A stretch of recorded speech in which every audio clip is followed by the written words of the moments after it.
जय श्री कृष्णा। आप सभी को आजा एकादशी के पारण दिवस की ढेरों शुभकामनाएं। प्रिय दर्शकों, आज 20 अगस्त को आप एकादशी का व्रत पारण कर रहे हैं। इस वीडियो के माध्यम से बताएंगे आपको कि एकादशी का व्रत पारण आपको कब करना है, क्या विधि है, क्या नियम है, किन गलतियों को नहीं करना है। क्योंकि पारण जो है ना, वो बड़ा ही आवश्यक होता है और इसकी प्रक्रिया बड़ी महत्वपूर्ण है। शास्त्र कहते हैं कि यदि पारण सही प्रकार से न किया जाए तो केवल 30% ही पुण्य आपको प्राप्त होता है। 70% जो पुण्य है वो आपको प्राप्त ही नहीं होता। और अगर अनुचित तरीके से पारण किया जाए तो आप दोष के भागी भी होते हैं। इसीलिए एकादशी का व्रत जितना अधिक पुण्यदायी है, उतने ही अधिक उसके नियम हैं जिनका हमें अवश्य ही पालन करना चाहिए। तो आइए जानकारी आरंभ करेंगे, बताएंगे कि पारण कैसे करना है, क्या विधि है, क्या नियम है, किन गलतियों को नहीं करना है, क्या मंत्र रहेगा और क्या भोग लगाना है भगवान को। जानकारी आरंभ करें उससे पहले आपसे निवेदन है कि वीडियो यदि थोड़ा सा भी उपयोगी लगे तो कृपया एक बार लाइक अवश्य कर दीजिएगा। अपने व्रत की सफलता के लिए और भगवान श्रीहरि विष्णु का आशीर्वाद प्राप्त करने के लिए कमेंट बॉक्स में अवश्य लिखिएगा जय श्रीहरि या ओम नमो भगवते वासुदेवाय। भगवान वासुदेव अवश्य ही आप पर कृपा करेंगे, आपका व्रत सफल होगा और आपकी कामनाएं पूर्ण होंगी। आप देख रहे हैं देवभूमि ज्योतिष संस्थान का प्रतिष्ठित यूट्यूब चैनल देवभूमि धार्मिक।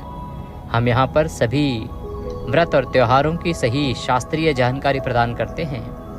ज्योतिष शास्त्र और पंचांग के आधार पर आपको बताते हैं कि कौन सी तिथि कब है, व्रत आदि कब करना है, क्या विधि है, क्या नियम है और क्या गलतियां नहीं करनी है, जिससे कि आपको सही प्रकार से पुण्य फल प्राप्त हो सके।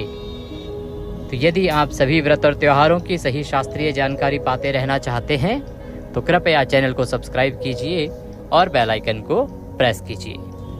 आइए प्रिय दर्शकों, जानकारी आरंभ करते हैं। अजा एकादशी, जो कि भाद्रपद मास के कृष्ण पक्ष की एकादशी तिथि होती है। ये एकादशी जो है विशेष रूप से धन, संपत्ति, वैभव और आपकी कोई भी ऐसी चीज़, ऐसा कोई रिश्ता जो छूट गया है उसको प्राप्त करने का उत्तम साधन है। मैं क्षमा प्रार्थी हूँ कि पीछे से थोड़ी सी आपको आवाज़ें आ रही होंगी ट्रैफिक की, क्योंकि कुछ व्यस्तताएं हैं, कुछ इस प्रकार की मेडिकल कंडीशंस चल रही हैं मेरे आसपास, जिस कारण मुझे समय नहीं मिल पाया ऑफिस में या स्टूडियो में बैठने का, और इसी कारण से मुझे रास्ते में ही रिकॉर्डिंग करनी हो रही है, क्योंकि समय बहुत हो गया है और कल आपको पारण भी करना है। ये इसीलिए आपको थोड़ा सा तकलीफ़ होगी कि पीछे से कुछ आवाज़ें आ रही होंगी गाड़ियों की, तो इसके लिए मैं क्षमा प्रार्थी हूँ। आगे से आपको पता ही है मैं स्टूडियो में ही रिकॉर्ड करता हूँ तो डिस्टर्बेंस नहीं होता है, परंतु इस वक्त थोड़ा सा मेरा साथ दीजिए कि मेरी मजबूरियां हैं, इस कारण मुझे रास्ते में ही रिकॉर्ड करना पड़ रहा है। तो प्रिय दर्शकों, इस एकादशी का पारण जो है आप कर रहे हैं 20 अगस्त को। 20 अगस्त को जब आप पारण करेंगे ना, तो पारण वाले दिन सबसे पहले तो आपको सूर्योदय से पहले उठना चाहिए। उठने के बाद स्नान आदि से निवृत्त हो जाइए। स्नान आदि से निवृत्त होके और स्वच्छ वस्त्र धारण कर लीजिए। स्वच्छ वस्त्र धारण करके आपका जो पूजा स्थल है वहाँ पर साफ सफाई कीजिए। अगर कल आपने हमारी बताई हुई विधि से ही एकादशी का पूजन किया होगा तो चौकी आपने पहले ही लगा रखी होगी, स्थापित कर रखा होगा भगवान को, तो आप वहाँ पर जो कल पूजा की सामग्री चढ़ाई थी, पुष्प आदि चढ़ाए थे, उन सभी को हटा दीजिए। और यदि आपने उस विधि से पूजन नहीं किया है, आज पारण का वीडियो देखकर ही केवल पूजन कर रहे हैं, तो आपको पहले भगवान की तस्वीर या प्रतिमा की स्थापना करनी पड़ेगी। तो आइए पहले देख लेते हैं कि क्या सामग्री है जिसकी आपको आवश्यकता होगी। तो सामग्री एक बार नोट कर लीजिए। आपके पास होनी चाहिए भगवान श्री हरि विष्णु की कोई तस्वीर या प्रतिमा। इसके अतिरिक्त उनको स्थापित करने के लिए चौकी पर बिछाने के लिए यदि पीला या लाल वस्त्र मिल जाए तो बहुत उत्तम है। रौली, मौली, पान, सुपारी, लौंग, इलायची, धूप, दीप, नैवेद्य, फूलों की माला, भगवान को अर्पित करने के लिए पंचामृत जब बनाएंगे तो पंचामृत के रूप में आपके पास जो बनाने के लिए होना चाहिए वो है कच्चा दूध, दही, घी, शक्कर और गंगा जल। इसमें ध्यान दीजिएगा कि शहद का प्रयोग भूल के भी नहीं कीजिएगा। अधिकतर होता क्या है कि जब पंचामृत सुनते हैं लोग तो पंचामृत के पांचों चीज़ों से ही बना देते हैं, जबकि एकादशी का जो व्रत होता है, इस एकादशी अनुष्ठान में शहद पूर्णतः वर्जित है। शहद दशमी तिथि से ही प्रयोग करना बंद कर देना चाहिए। इसके अतिरिक्त एकादशी जिस दिन आप व्रत कर रहे हैं उस दिन आप प्रयोग नहीं करेंगे, और द्वादशी को जिस दिन आप पारण की पूजा करेंगे उस दिन भी पंचामृत तो बनाएंगे, लेकिन पंचामृत में शहद का प्रयोग ना कीजिएगा। इसके अतिरिक्त आपको इत्र की आवश्यकता होगी। पुष्पमाला और खुले फूल ले लीजिए। आपके पास जनेऊ है तो जनेऊ ले लीजिएगा। तांबे का एक लोटा होना चाहिए या पीतल का लोटा ले लीजिएगा। ये सामग्री है। इस सारी सामग्री को एकत्र कीजिए। एकत्र करके आसन लगा के उत्तर दिशा की ओर मुख करके बैठ जाइए। उत्तर दिशा की ओर अगर स्थान ना हो तो आप पूर्व की ओर मुख कर सकते हैं। एक लोटा जो तांबे का बोला है उसमें पहले गंगा जल भरिए, फिर शुद्ध जल भरिए, और उसके बाद सभी स्थान और सामग्री का शुद्धिकरण करेंगे। तदोपरांत भगवान की स्थापना करेंगे और उसके बाद हम पूजन को आगे बढ़ाएंगे। तो एक पुष्प लीजिए। पुष्प लेके और सभी सामग्री पर और जिस स्थान पर आप बैठकर पूजन कर रहे हैं वहाँ पर जल के माध्यम से छींटे दीजिए। लोटे में जो जल भरा है गंगा जल युक्त, उसे छींटे दीजिए। ओम पवित्र हो अपवित्रवांग सर्वांग वस्तांगतोपि वाम यह स्मरेथ पुंडरीकाक्षम सवायंतरः शुचिः हो। इस प्रकार से जल छींटे देके आपने स्थान को पवित्र किया है, सामग्री को पवित्र किया है, क्योंकि सामग्री जो भगवान को अर्पित होनी है ना, वो भगवान के पास पहुंचने से पहले यहाँ आप जब पूजन में प्रयोग करेंगे उससे पहले अनेकों हाथों से होके निकलती है। न जाने किसने किस प्रकार के हाथ लगाए हैं, तो उसको शुद्ध करना आवश्यक है, और जिस स्थान पर पूजन करना होता है उसकी भी शुद्धिकरण आवश्यक हो जाती है। इसीलिए हमने यह जल के द्वारा शुद्धि की है। शुद्ध करने के बाद अपने सीधे हाथ पे जल लीजिए। हस्तो प्रक्षालनम, हाथ धो लीजिए। भगवान की चौकी लगाइए। चौकी पर लाल वस्त्र है तो लाल, पीला वस्त्र है तो पीला वस्त्र बिछाइए। वस्त्र बिछा के भगवान की तस्वीर या प्रतिमा जो भी आपके पास है उसे स्थापित कीजिए। भगवान की स्थापना करने के बाद उनके सामने घी का दिया रखिए, धूप रखिए। धूप और दीप को प्रज्वलित कर लीजिए। प्रज्वलित करने के बाद अब आप अपने सीधे हाथ पर जल लेकर जलाचमनी करेंगे। 3 मंत्र हम यहाँ से पढ़ेंगे। तीनों मंत्रों पर एक एक चम्मच जल ग्रहण करके और आप जलाचमनी करेंगे। तो 1 चम्मच जल सीधे हाथ पे लीजिए, ग्रहण कीजिए ओम माधवाय नमः। पुनः 1 चम्मच जल अपने हाथ पे लीजिए और ग्रहण कीजिए ओम केशवाय नमः। पुनः ग्रहण करेंगे ओम नारायणाय नमः, ओम ऋषिकेशाय नमो नमः। हाथ पे जल लीजिए और हाथ धो लीजिए। हस्तो प्रक्षालनम। हाथ धोने के बाद भगवान को पुष्प अर्पित करेंगे। अपने हाथ में 5 पुष्प लीजिए और भगवान से निवेदन कीजिए कि आप यह पुष्प भगवान को आसन के रूप में अर्पित कर रहे हैं, और आसन के रूप में भगवान को वह पुष्प अर्पित कीजिए। जिन्होंने कल ही चौकी स्थापित कर रखी है उन्हें ये प्रक्रिया करने की आवश्यकता नहीं है। ये केवल उन्हें करना है जो आज चौकी स्थापित कर रहे हैं, जिन्होंने पूजा इस विधि से नहीं करी थी। अगर चौकी आपने पहले से स्थापित कर रखी है तो आप केवल आचमनी कीजिए। आचमनी करने के बाद आपने स्थापना करी रखी है पहले से, भगवान की आसन कल ही दे दिया था, तो अब हम जब पूजन आरंभ करेंगे तो वहाँ से आप आरंभ कीजिएगा। आपने भगवान को 5 पुष्प लेके अर्पण करना है कि प्रभु यह पुष्प हम आपको आसन के रूप में अर्पित कर रहे हैं, इन्हें आप स्वीकार कीजिए और इन पर विराजमान होइए। तो इसी में उस आपके शंका का निराकरण है जो आप कहते हैं कि पंडित जी चौकी पर बिठाना ही आवश्यक है क्या भगवान को? क्या हम पृथ्वी पर नहीं बिठा सकते या कहीं और अन्य स्थान पर रखकर पूजन नहीं कर सकते क्या? जो भी शुद्ध स्थान हो आपके पास ना, वहाँ पर भगवान को विराजमान कीजिए और वहाँ भगवान को विराजमान करके पूजन कीजिए। कोई दोष नहीं है। ऐसा नहीं है कि चौकी नहीं है तो पूजन नहीं होगा। आप अपने अनुसार पूजन आदि कर सकते हैं और कहीं भी स्थापित कर सकते हैं। बस शुद्धता का ध्यान रखिए। स्थान जो है वो शुद्ध होना चाहिए। भगवान को पुष्प अर्पित करने के बाद अब भगवान का पूजन आरंभ करेंगे। भगवान को सबसे पहले पद्य, अर्घ्य, आचमनी अर्पित किया जाता है। तो एक एक मंत्र पर 1-1 चम्मच जल भगवान को अर्पित कीजिएगा या पुष्प से भगवान को छींटे दीजिएगा।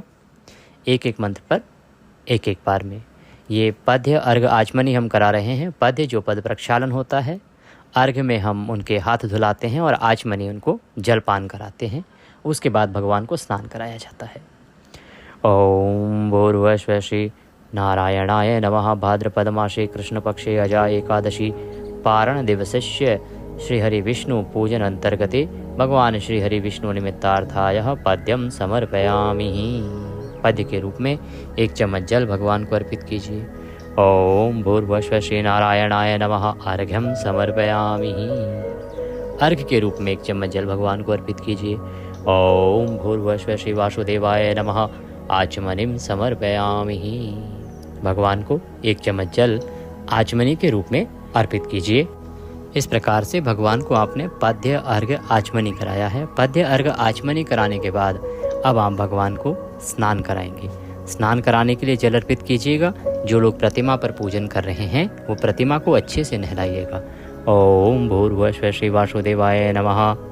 स्नान निमित्तार्थाय जलम समर्पयामि। जल अर्पित कीजिए। भगवान वासुदेव को जल से स्नान कराइए। भाव रखिए, जो तस्वीर पर पूजन कर रहे हैं ना, पूजा देखिए भाव से होती है। भाव रखिए कि आप भगवान को खूब सारे जल से स्नान करा रहे हैं। इस भाव से भगवान को जल से स्नान कराइए। चाहे 1 चम्मच जल ही अर्पित कीजिए, पर भाव पूरा रखिए। जो लोग प्रतिमा पर पूजन कर रहे हैं वो प्रतिमा को अच्छे से नहलाइए। अब आप पंचामृत से भगवान का अभिषेक कराएंगे, भगवान को स्नान आदि करवाएंगे। ओम भूर्भुवः श्री वासुदेवाय नमः। पंचामृत स्नान निमित्तार्थाय पंचामृतम समर्पयामि। पंचामृत अर्पित कीजिए भगवान को। पंचामृत से भगवान का अभिषेक कराइए। जो तस्वीर पर पूजन कर रहे हैं वो पंचामृत कैसे अर्पित करेंगे? फूल पर पंचामृत लगा लीजिए। फूल पर पंचामृत लगा लीजिए और वह भगवान को अर्पित कर दीजिए। और जो लोग भगवान का पूजन प्रतिमा पर कर रहे हैं तो आप भगवान को स्नान कराइए पंचामृत से। प्रेम से भगवान को स्नान कराइए पंचामृत से। ध्यान दीजिएगा कि जो पंचामृत से आप स्नान कराएंगे तो उस पंचामृत में शहद प्रयोग नहीं होना चाहिए। मैंने आरंभ में भी बताया था कि शहद का प्रयोग नहीं होना चाहिए। इसके साथ पंचामृत का अभिषेक कराने के बाद अब आप शुद्धियोदक स्नान भगवान को कराएंगे। शुद्ध जल से स्नान कराएंगे। शुद्ध जल से स्नान कराने के लिए भगवान को जल अर्पित कीजिए। ओम भूर्भुवः श्री वासुदेवाय नमः। शुद्धियोदक स्नान निमित्तार्थाय शुद्ध जलम समर्पयामि। भगवान को शुद्ध जल अर्पित कीजिए। शुद्ध जल से स्नान कराइए। शुद्ध जल से स्नान कराने के बाद अब भगवान को वस्त्र अर्पित करेंगे। वस्त्र अर्पित करेंगे। वस्त्र के रूप में 1 मौली का टुकड़ा लीजिए और मौली का टुकड़ा तोड़ के वह भगवान को वस्त्र के रूप में अर्पित कर दीजिए। ओम भूर्भुवः श्री नारायणाय नमः। वस्त्रम समर्पयामि। वस्त्र अर्पित कीजिए प्रेम से भगवान को। वस्त्र अर्पित करने के बाद यज्ञोपवीत अर्पित किया जाता है। तो यज्ञोपवीत जनेऊ लीजिए। जनेऊ लीजिए और भगवान को अर्पित कर दीजिए। ओम भूर्भुवः श्री वासुदेवाय नमः। यज्ञोपवीतम समर्पयामि। यज्ञोपवीत प्रेम से अर्पित कीजिए भगवान को। यज्ञोपवीत जब अर्पित करेंगे तो ध्यान दीजिएगा कि उस पर रौली कुमकुम आदि से तिलक कर लीजिएगा या उस पर हल्दी लगा लीजिएगा थोड़ी सी। उसके बाद ही भगवान को अर्पित कीजिएगा। यज्ञोपवीत अर्पित करके भगवान को इत्र लगाएंगे। इत्र अर्पित करने के लिए फूल पर इत्र लगा लीजिए, पुष्प पर इत्र लगा लीजिए और वह भगवान को अर्पित कीजिए। ओम भूर्भुवः श्री वासुदेवाय नमः। इत्रम समर्पयामि। प्रेम से भगवान को इत्र अर्पित कीजिए। इत्र अर्पण करने के बाद अब आप भगवान को तिलक करेंगे। गंध कहते हैं उसको। तिलक करेंगे भगवान को। रौली कुमकुम आदि से तिलक करेंगे। ओम भूर्भुवः श्री वासुदेवाय नमः। गंधम समर्पयामि। भगवान को प्रेम से तिलक कीजिए। तिलक कीजिए। तिलक करने के बाद भगवान को फूलों की माला पहनाएंगे। पुष्प अर्पित करेंगे। ओम भूर्भुवः श्री वासुदेवाय नमः। पुष्पम समर्पयामि। माल्यार्पणम कुरुः। फूलों की माला है तो माला पहनाइए, नहीं तो खुले फूल अर्पित कीजिए भगवान को। पुष्प अर्पित करके धूप दिखाएंगे और दीप दिखाएंगे। ओम भूर्भुवः श्री नारायणाय नमः। धूपम अर्घयामि। ओम भूर्भुवः श्री वासुदेवाय नमः। दीपम दर्शयामि।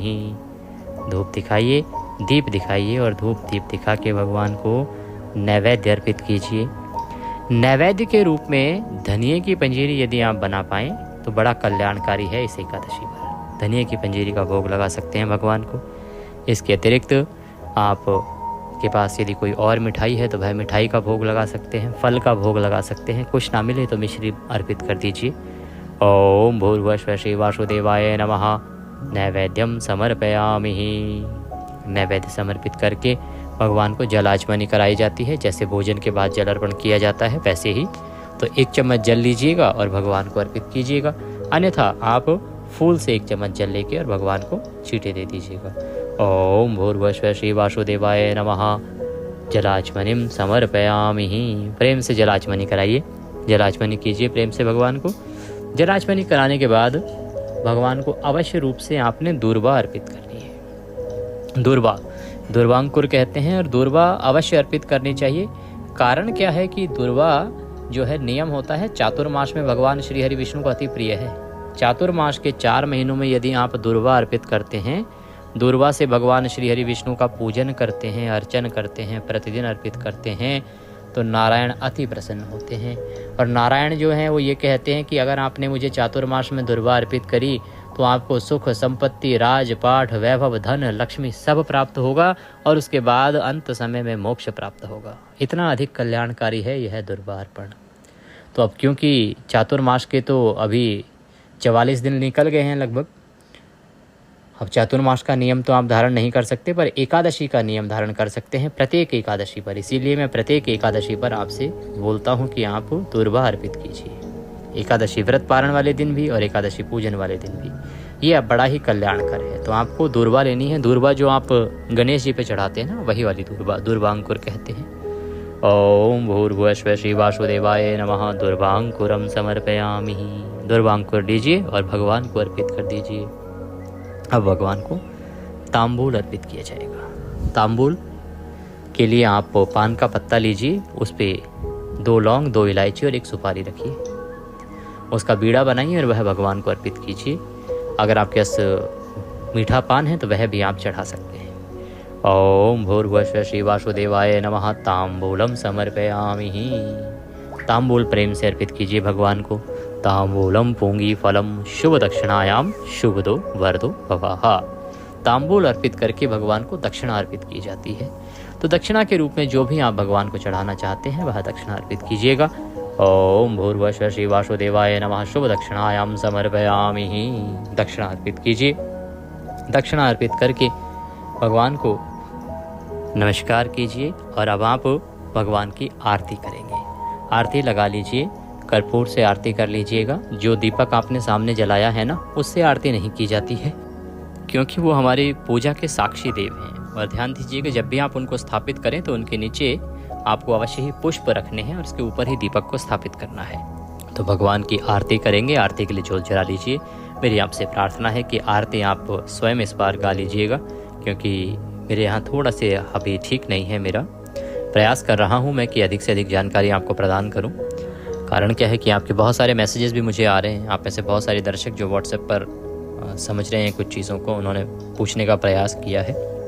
मैं बता दूं कि हाँ, मेरी तबीयत लगभग ठीक है, बस थोड़ा सा मैं थक जा रहा हूँ, क्योंकि एक तो काम का था, जन्माष्टमी पे बहुत सारा हमारे यहाँ आयोजन होता है बड़ा। उसके बाद इमीडिएटली कल मुझे अपने पिता को हॉस्पिटलाइज़ कराना पड़ा, वो आईसीयू में है अभी।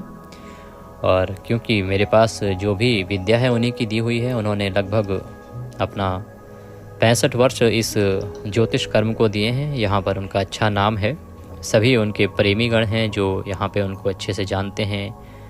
इस मंदिर पर उन्होंने बहुत लंबा समय बिताया है। तो अब क्योंकि उनकी हालत बहुत अच्छी नहीं थी, उनको हॉस्पिटलाइज़ कराना पड़ा, तो इस वजह से मैं एक तो मेंटली थोड़ा सा सेट नहीं हो पा रहा हूँ, दूसरा समय और तीसरी थकान। इस कारण से थोड़ा सा आप कृपा कीजिएगा कि स्वयं आरती गा लीजिएगा। मैं आपको बता देता हूँ कि अब आपने पारण करना कैसे है और कैसे से अभिप्राय कि क्या मंत्र रहेगा और क्या आपने भोग लगाना है भगवान को और समय क्या रहेगा, ये मैं संक्षेप में एक बार आपको बताता हूँ।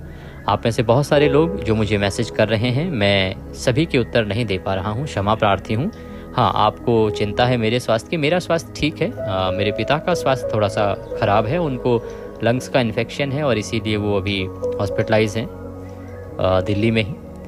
डॉक्टर्स उनको देख रहे हैं, आशा करते हैं कि वो जल्दी ही ठीक हो जाएंगे। तब तक मेरा आपसे बस इतना ही अनुरोध रहेगा कि अपना सहयोग देते रहिएगा, क्योंकि मैं बहुत अधिक वीडियो अगर अपलोड ना कर पाऊँ तो क्षमा प्रार्थी रहूँगा, परंतु आप अपना सहयोग अवश्य देते रहिएगा। जैसे ही ठीक होंगे 2-4 दिन में हालात, समय मिलेगा, मैं प्रयास करके सभी वीडियोज़ और सभी कथाएँ आपके लिए पुनः आरंभ कर दूंगा। और अभी भी अगर संभव हो पाया तो मैं जितनी कथाएं हो पाएंगी वो प्रतिदिन अवश्य ही सुनाता रहूँगा। तो प्रिय दर्शकों, मैं बात कर रहा था अभी कि आपने आरती कर ली। आरती करने के बाद अब आवश्यक प्रक्रिया होती है पुष्पांजलि की। इस पे ध्यान दीजिए। पुष्पांजलि करने के लिए अपने हाथ में पुष्प लीजिए, भगवान का ध्यान कीजिए, निवेदन कीजिए। आवाहनम न जानामि विसर्जनम पूजम चैवम न जानामि क्षम्यतां परमेश्वरः। प्रभु, न हम आपका आवाहन जानते हैं, न पूजन जानते हैं, हम तो अज्ञानी जीव हैं। जैसी बन पड़ी है वैसी सेवा आपके श्री चरणों की है। ये त्रिदिवसीय अनुष्ठान एकादशी का जो हमने किया है, अजा एकादशी का हमने जो व्रत किया है, इसमें जाने अनजाने में हमसे कोई गलती, कोई त्रुटि, कोई भूल हो गई हो तो भगवान उसे क्षमा कर दीजिएगा। हम अज्ञानी जीव हैं, आप हमारे परमेश्वर हैं। हमारी छोटी सी बुद्धि में जो समझ आया है वैसे हमने पूजा पाठ करने का प्रयास किया है। प्रिय भक्तों, अगर इसमें आपको कुछ ज्ञात होता है कि आपने अनजाने में कोई गलती की और बाद में आपको याद आया कि आपसे व्रत में कुछ त्रुटि हो गई है, तो वह भी निवेदन कर दीजिएगा कि प्रभु, हमसे अनजाने में ये त्रुटि हो गई, हम इसके लिए क्षमा प्रार्थना करते हैं। भगवान से क्षमा प्रार्थना कीजिए कि प्रभु, हमारी जाने अनजाने की गलतियों को क्षमा करते हुए दया का आशीर्वाद प्रदान कीजिए। आपको अर्पित करने के लिए हमारे पास कुछ नहीं है, तन मन धन सब आप ही का है। हमारे पास क्या है? मालती मलकादाति सत्पत्रादि संयुक्तम पुष्पांजलि मया दत्ताम ग्रहणाम परमेश्वरः। प्रभु, यह पत्र पुष्प की भेंट है, इसे स्वीकार कीजिए और दया का आशीर्वाद प्रदान कीजिए। इस प्रकार से निवेदन करते हुए पुष्प भगवान के चरणों में अर्पित कर दीजिए। ये पुष्पांजलि आवश्यक प्रक्रिया है, इसे अवश्य कीजिएगा। क्षमा प्रार्थना कीजिएगा। यानि कानि च पापानि प्रदक्षिणाम पदे पदे, और खड़े खड़े परिक्रमा कर लीजिए, हाथ जोड़ के नमन कीजिए। इस प्रकार से आपकी पारण की पूजा हुई। पूजन के बाद आपको अवश्य रूप से ब्राह्मण को दान दक्षिणा आदि देनी चाहिए। संभव है तो ब्राह्मण को घर पे बुलाइए, भोजन कराइए, उन्हें दान दक्षिणा आदि दे के विदा कीजिए। या आपके आसपास कोई भी योग्य ब्राह्मण रहता है, योग्य ब्राह्मण से अभिप्राय है कि देखिए, ब्राह्मण जिसको भी आप दान दक्षिणा आदि दे रहे हैं ना, उसका योग्य होना आवश्यक है। शास्त्र कहते हैं कि जब आप किसी योग्य ब्राह्मण को दान दक्षिणा देते हैं, उसी का फल है जो वेद पाठी है, वेदों का पठन करता है, भगवान के पुराणों का पठन करता है, भगवान में जिसकी आस्था है, भगवान का जो भजन करता है, तभी आपको पुण्य फल प्राप्त होता है। अन्यथा आपको पुण्य नहीं मिलता है। इसीलिए अगर कोई आसपास आपके कोई भी ब्राह्मण है जो उपयुक्त कर्म करता है, तो आप उसे दान दक्षिणा दे सकते हैं, उसे खाद्य सामग्री दे सकते हैं, और उसके बाद आप व्रत पारण कीजिएगा।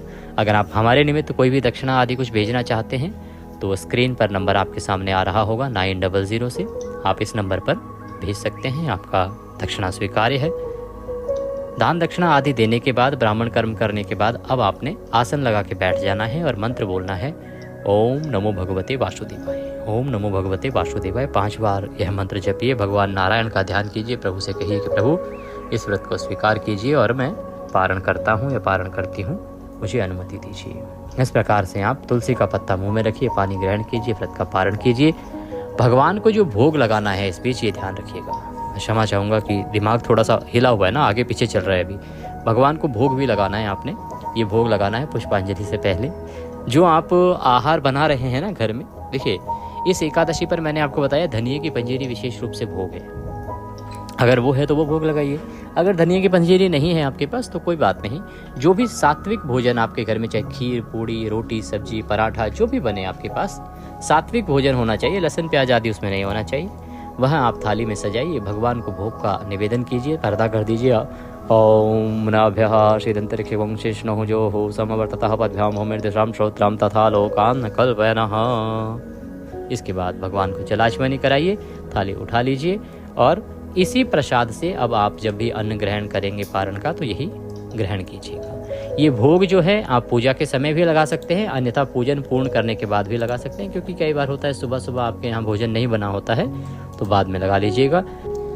इस प्रकार से पारण पूजन के बाद, ब्राह्मण कर्म करने के बाद, दान दक्षिणा आदि देने के बाद आपने तुलसी दल और जल ग्रहण करके और व्रत का पारण किया है। अब बात करते हैं कि पारण करना कब है और पारण का समय क्या रहेगा। तो प्रिय दर्शकों, इस एकादशी का जो व्रत आपने 19 को किया है, इसका पारण 20 तारीख को आप कर रहे हैं, 20 अगस्त को। और पारण के लिए शुभ समय रहेगा सूर्य उदय से और 8:32 तक। सूर्य उदय कहीं 5:30 बजे हो रहा है, कहीं 5:40 पर। तो आपके यहाँ जब भी सूर्य उदय हो रहा है उसके अनुसार आप देखिएगा। और आप पारण कर लीजिएगा। 8:32 तक का उत्तम मुहूर्त है। अगर मुहूर्त निकल भी जाए तो ऐसे परेशान नहीं होना होता है, कोई बात नहीं, आप पारण कर सकते हैं। तो ये थी जानकारी पारण से संबंधित, और आज वीडियो देर से आया, इसके लिए क्षमा प्रार्थी हूँ। और आरंभ में बहुत डिस्टर्बेंस भी था क्योंकि मैं रास्ते में था। कुछ कहना चाहते हैं तो कमेंट के माध्यम से कह सकते हैं, अन्यथा नंबर स्क्रीन पर आया होगा, उस पर व्हाट्सएप के माध्यम से संपर्क कर सकते हैं। दान दक्षिणा आदि भेजने के लिए 900 वाला नंबर ही है, उसी पर भेजिएगा। नारायण सब पर कृपा करें।